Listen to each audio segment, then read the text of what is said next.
Alright, good morning folks. Happy Monday. We have a new update here. It's FSD 14.2.1.25. It's also the holiday update, so we get new dash cam with FSD status overlays. And most importantly, there's Grok here, which I heard now can interact with the car. So I'm going to open that up and we'll navigate. And by the way, we'll refer to this update of FSD as .25 just because it's so long. So yeah, let's dive right in. Good morning, Grok.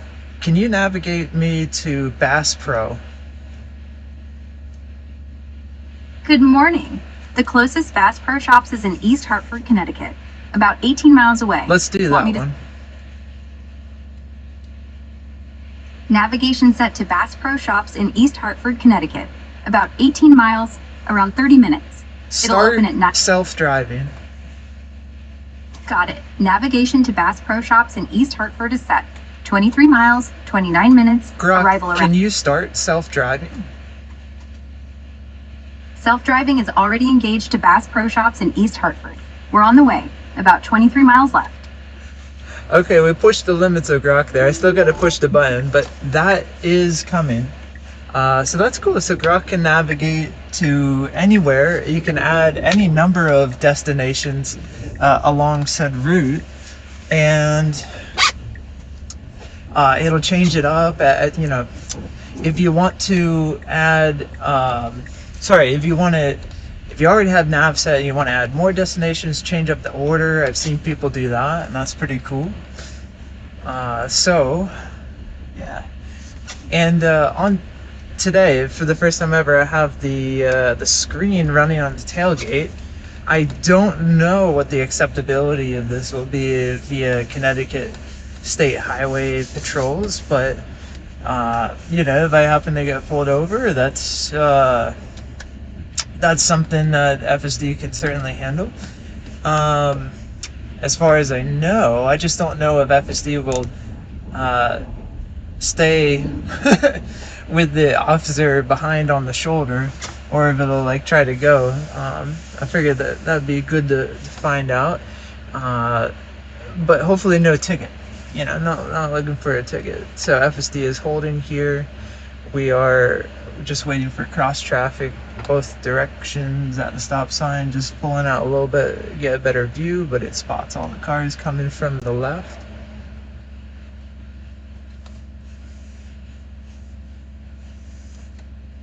And then it's all clear and we proceed. It's important to note that it's 16 out today, so we should definitely keep on the lookout for black ice. There's a real, strong possibility of that.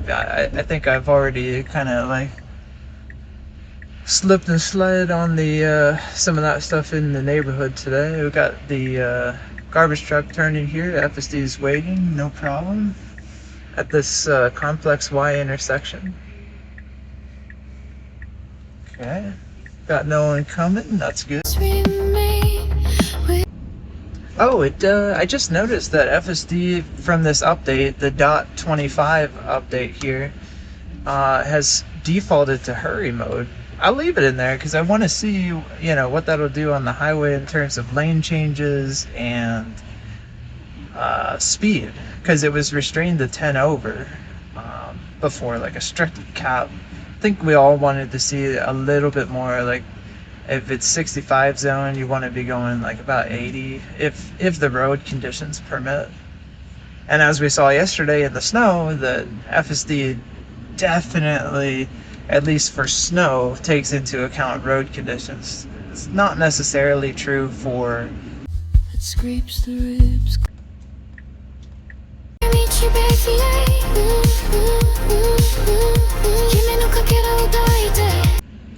something I noticed 5 seconds ago. The left turn at that main intersection, FSD makes it wide as though that it's turning into a 2-lane road, but as soon as it spots the parking lines, it immediately, you'll notice it made a correction there to get over to center with the really just the travel lane. It's a single lane.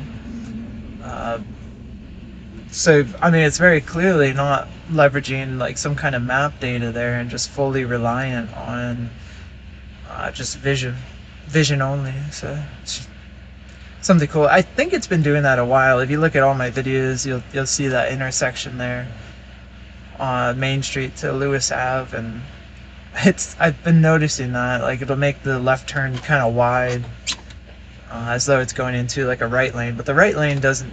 There is no right lane. It doesn't go into the parking spaces, but you'll notice like a small like clever correction there.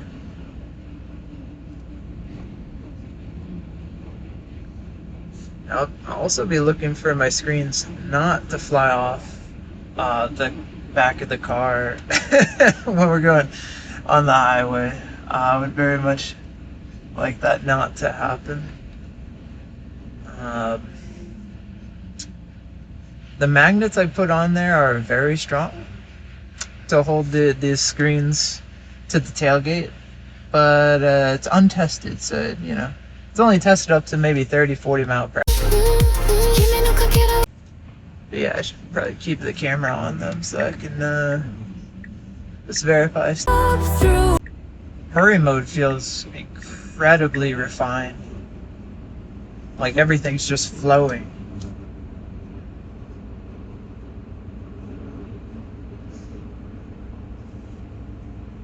Alright, 43, a new high for the screens, nothing's flying off. This is good.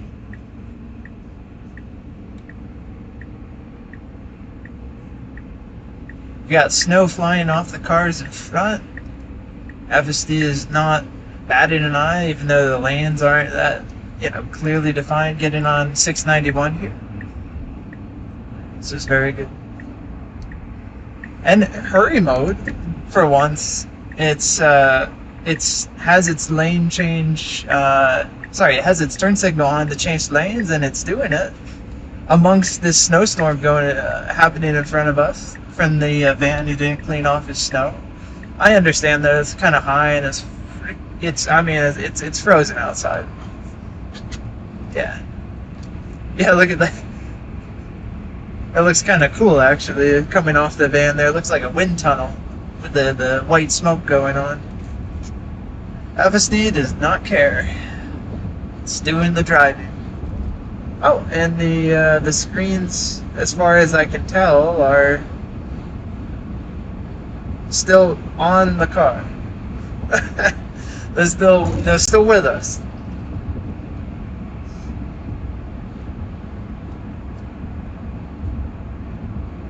Yeah, at least the snow that people haven't cleaned off their cars is powdery stuff. It's not like chunks of ice. I'd be a little more hesitant about driving around, folks. So we got this, this guy, you saw him, undertook the van in the exit lane there, and this Infinity, and crossed at the gore point, speeding quite a bit. Hurry mode is not driving that way this morning. It's holding behind some folks here in the exit lane. It's not necessarily speeding. It's just going but through. Alright, we're getting on 91 north. Actually, notice in hurry mode, they're on the 10 seconds ago on the on-ramp from 691 to 91 north. We did not elect to go around undertake folks on the on-ramp because there's 2 lanes there. Hurry mode seems vastly improved here from that perspective. Also, hurry mode is now able to change lanes, and the roads are salted. They're not perfect. They're not perfect in color or anything, which I think I was observing over the last 3 weeks that FSD, for it to change lanes immediately, it needs like a clean road kind of thing. But this version doesn't care. Let's see if it can figure out the logic here. We're stuck behind cars on the right. There's a lane ending to our right now, so we are now the right lane, and it's gonna fall back and then go around the truck. It took a while for it to kind of process that, but it still did it. And eventually it'll overtake, I think. I just don't know what speed that it's going to prefer to go. But it's making these lane changes without hesitation necessarily, that I can tell. It's a I was never meant to be immortal. yeah, it seems to sit right at about 78 to 80. It's in the middle lane still and very comfortable. This, I think, hurry mode is going to be. Yeah, now we're overtaking again. Lane's clear and it's going for the lane change. Yep, there's just like a hint of hesitation in the lane change with this new hurry mode here. But it's just like a hint. I can't, I'm like almost between it. Maybe it's just like the lanes have a little bit of salt on them, kind of changing what's going on. I'm not sure. Also, another thing to note, on this update, maybe this is a message more for Tesla, just Tesla's software team for the just the base software. The notification for when someone's looking at your location in the Tesla app is showing constantly here. Although I checked with my wife, I checked with my mom, who are the only two people that have this car on their Tesla app, they do not show this indicator.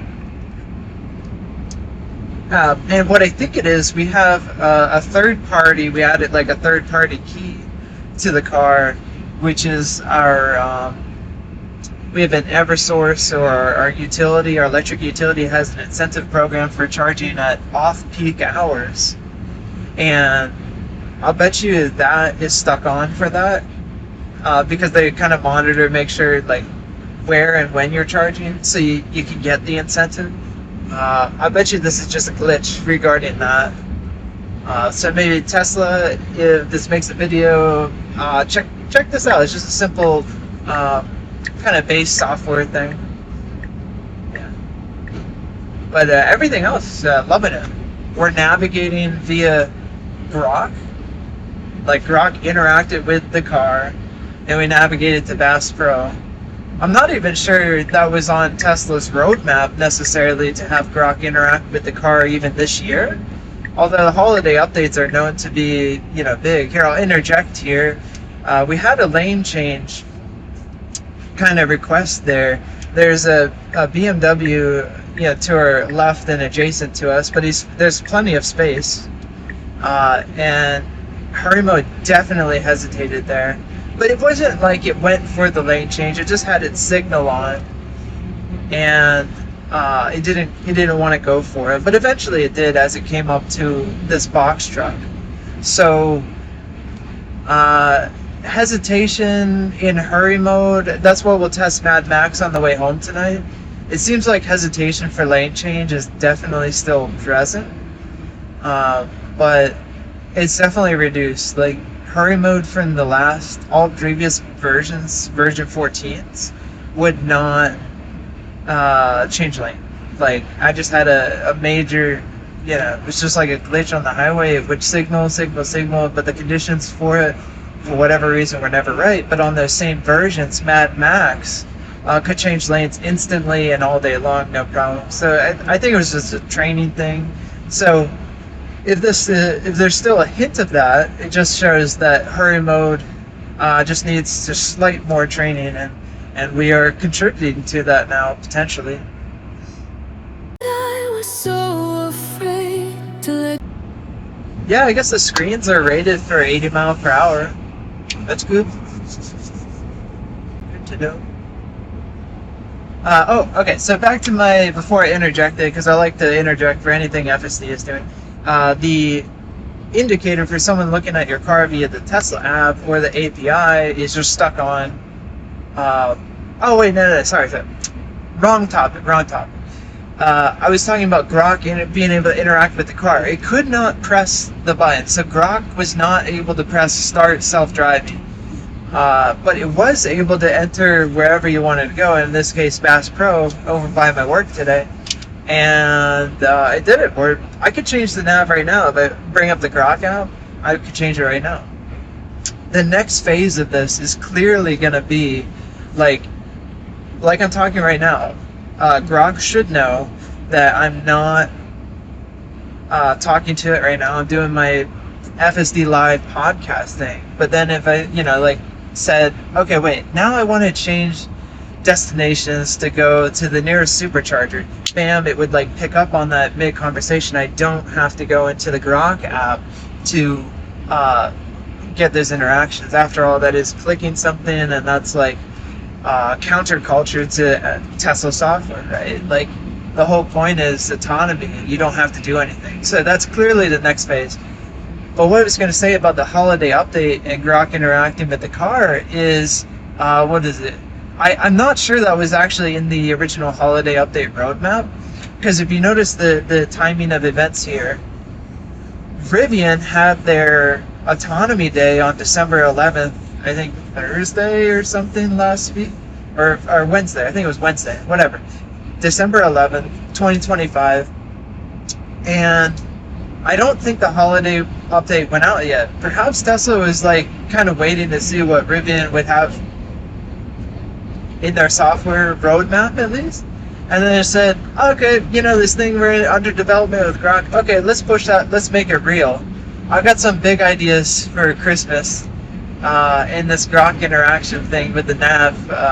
That's going to be a lot of fun. So stay tuned for that. Definitely follow for more. Your follows are massively appreciated. Your views just massively appreciated as I'm building this platform here. So again, thank you. And yeah, we'll get back to the self-driving now. As you notice, I could just go on a tangent here all day long, and the car is just driving perfectly. Hurry mode, I can't say enough nice things about in this new 14.2.1.25 update. There, I did the thing I said I wouldn't do, but I'm really happy of how this is going. Yes. And I hope the camera's still filming. I need to put an indicator there. Over Christmas I'm gonna do some updates for my apps and push some updates. I will need to renew my Apple developer thing. Yeah, so here's some lane change hesitation here.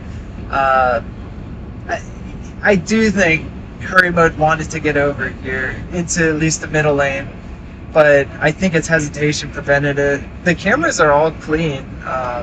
There's not even salt on them.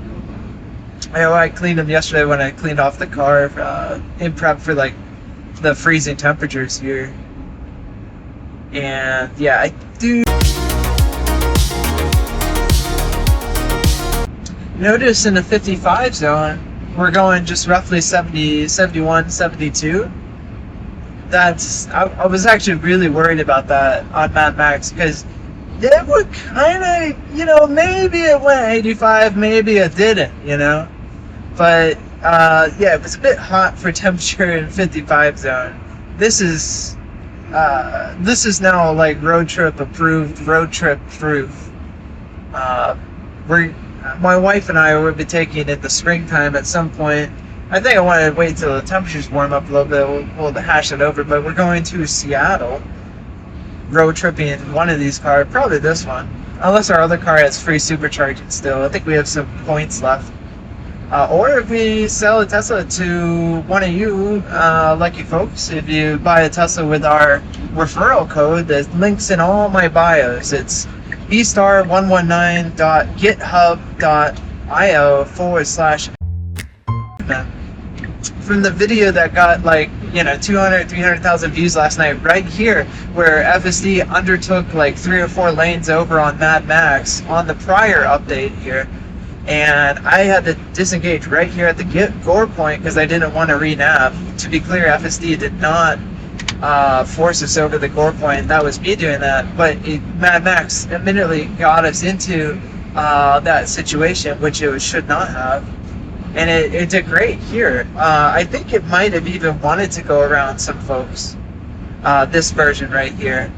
But at most, it just got into the right lane of this 2 left lane exit, and that's all it did. It could have completely undertook, but I think that would have been an error.